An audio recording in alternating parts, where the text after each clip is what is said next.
Hi, it's Amy Throat. Um, I've had a really, very upsetting few days, and I bought cigarettes.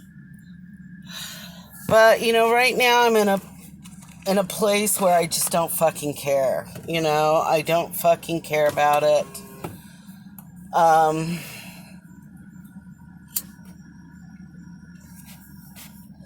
I know I have to get back on my feet. That's the truth, and I have to do it myself. My last video was I'm still wearing the same clothes. I don't even have underwear on because I have to do laundry. I'm like, God, I'm such a mess. But my last video was truthful for me in that moment. I was very upset. And everything is just too much. And frankly, I want to update everybody. Sarah did have surgery. And she has, pins or whatever in her hip. It was her right femur. She fractured it. It was a closed fracture, but she still had to have her surgery. I was confused by a nurse that I had spoken to who had said that she probably wouldn't have surgery, but she didn't know. I don't blame her. But Sarah went through all of it alone because I couldn't be there for her. I'm ashamed of that, but it's like I couldn't do it. I couldn't go to the hospital. The idea of going there just overwhelmed me, and I'm really kind of going back into a very agoraphobic state, which for me means never leaving the house. And even not wanting to go outside, like to take the dogs out. That's hard. But, apparently in my last video, I upset some people. And, I didn't mean to throw anyone under the bus. I was horrifyingly upset, and I can't control who these people talk to, or I can't control how they feel. All I can do is to say that I'm doing my best, and it's shit. I'm the first to admit it. It's total shit. This new chapter, it's not like, you read about some people, they're like, that's it. And they start and they get everything right. And it seems like and then they write a book and they're so accomplished, and they talk about their hard times. Well, that one time I snuck a cheeseburger, but that was the only time in 10 years, I'm not one of those people. I'm going to fuck up like every day.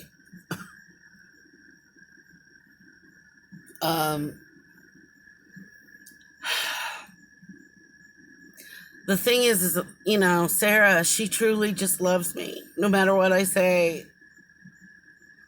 She had called me, but I missed it because I've been sleeping so much. And I called her back and she said, well, I'm here. I'm still at the hospital, but I'm going back to the nursing home in a little bit. And I said, I just started crying. I said, Sarah, I'm so sorry. I haven't been there for you. And she's like, it's okay. And I go, well, I just don't want you to be mad at me or to think that I don't love you, and all this. It's just been crazy. And she's like, that'd be crazy if I was mad at you. I'd never be mad at you. And she has every right to be. I mean, I wasn't there. She went through all of it alone. And, like I said in my other video, I'm just tired. I'm tired of running to the hospital. I'm tired of, everything. God, I feel a little afraid. I have to watch what I say, but I'm not going to live that way. I'm not going to worry about what I say on this channel because it's not for anyone but me, and if anybody can take anything away from it, great. But if it makes you hate me, I can't help it. I really, when I hear stuff and people are basically telling me, well, you're negative and, this is because I'm saying how I feel or I'm having a breakdown. that I'm negative, and that they need to distance themselves. They're pushing people away. And I'm like, well, if I can easily push you away, then you want away. You want away, because to me, I mean, when I love somebody, I'm not going to push them away. I might need a break, like from Sarah right now. I need a little break. And it doesn't mean I don't love her and I don't want her to be home. But I need a break. I need a good break. But I'm not going to push you away. I'm not going to cancel you, as the kids say these days. Cancel them, Kids are mean, man. We were mean too, but Jesus, not like they are today. They're just like, you're done. I don't know how many times girlfriends and I'd get in a fight and not speak, and then all of a sudden we're best friends again. So I don't even feel bad about smoking. I ate KFC mashed potatoes and coleslaw for dinner and biscuits. Ate 3 of them. And I got chicken, but I never eat that. I feed it to the dogs, which isn't good. But I give them the meat. I don't give them the skin, because that's just gross. And they're old people, dogs, and they can't chew hard stuff. So I have to just give them the soft meat. But, I've done it as much. It's like after this horrible phone call I had today, it was really hard. And, at first I was like, okay, whatever, I didn't mean it. I'll have to listen to it again. I don't remember, pointing anything out specifically. I was having a breakdown, and I'm still having it, by the way. It's not over. But, I was willing to work it out, and it just seems like everybody doesn't want to work it out with me. They just want to be done. And you know what? That's fine. If you want to be done, be done. Don't act like I did something horrible to you, because you know what? That's always going to be the case. I'm a human being. I'm going to say something and I'm going to be wrong,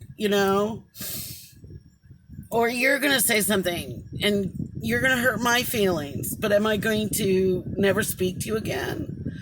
I have friends who are hardcore Trump supporters, and they're still my friends on Facebook, and I wince when I see their idiotic trust in a horrible person, but I try to think about what I've always enjoyed about them. I'm not saying that I haven't gotten rid of some, but those weren't real friends. They're just people you meet on Facebook,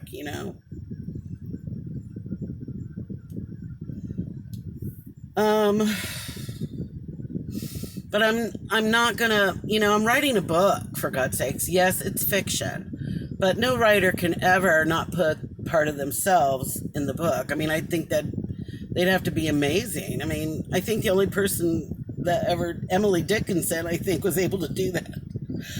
She was it Emily Dickinson who pretty much was an agoraphobic too? I mean, she stayed at home, but she could write these mastery tales. I don't know.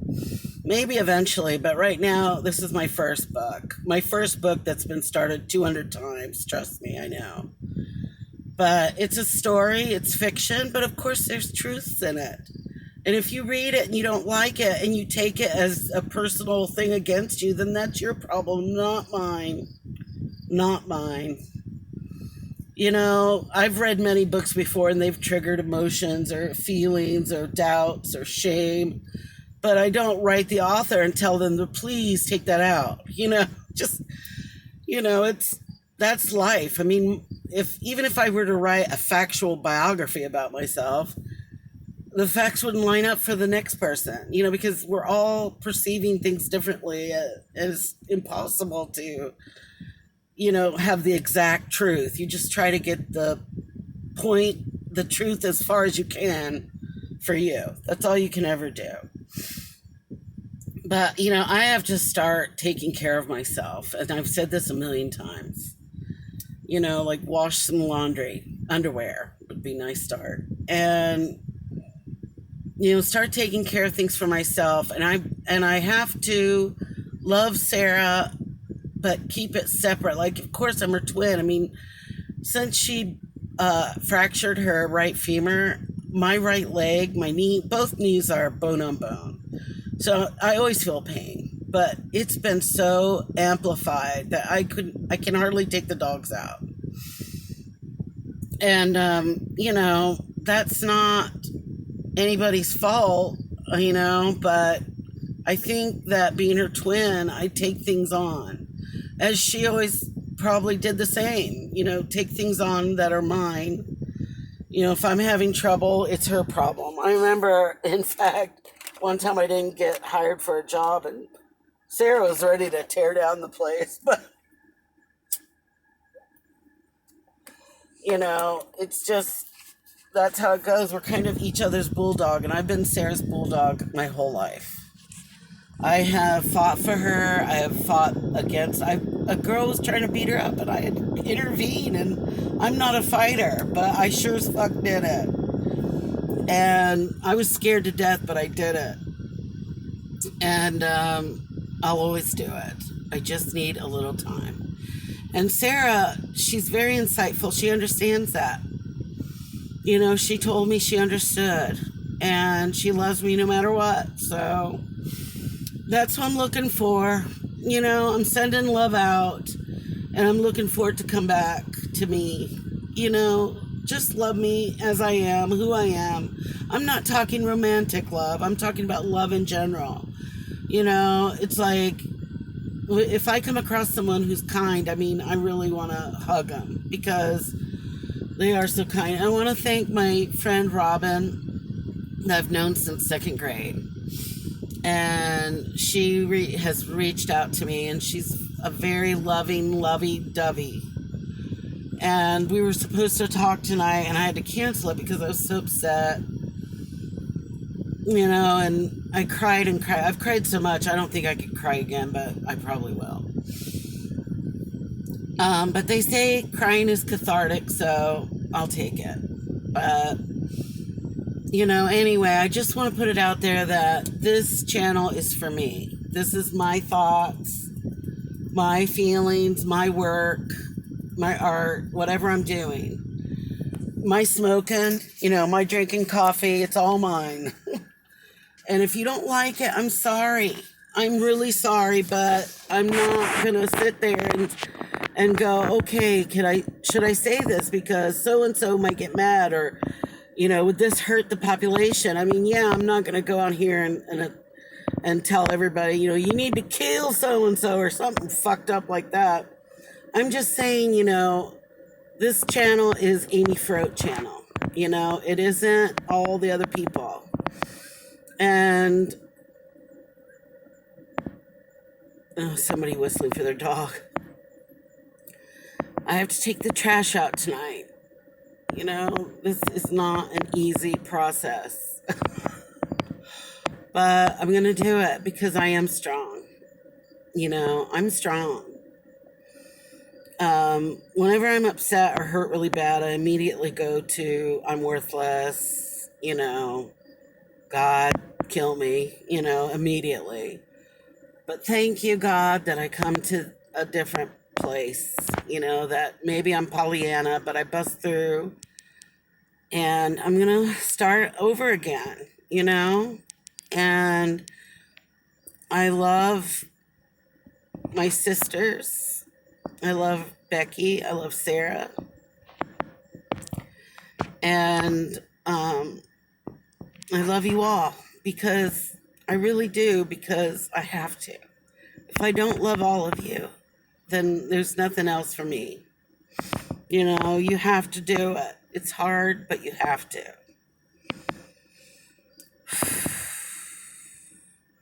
Well, again, I thank you for listening if you do. And, I'll continue on this chapter and then finish it and go on to the next. Because going forward is the only way to go. So, thank you all. I love you all. We're all connected. Bye.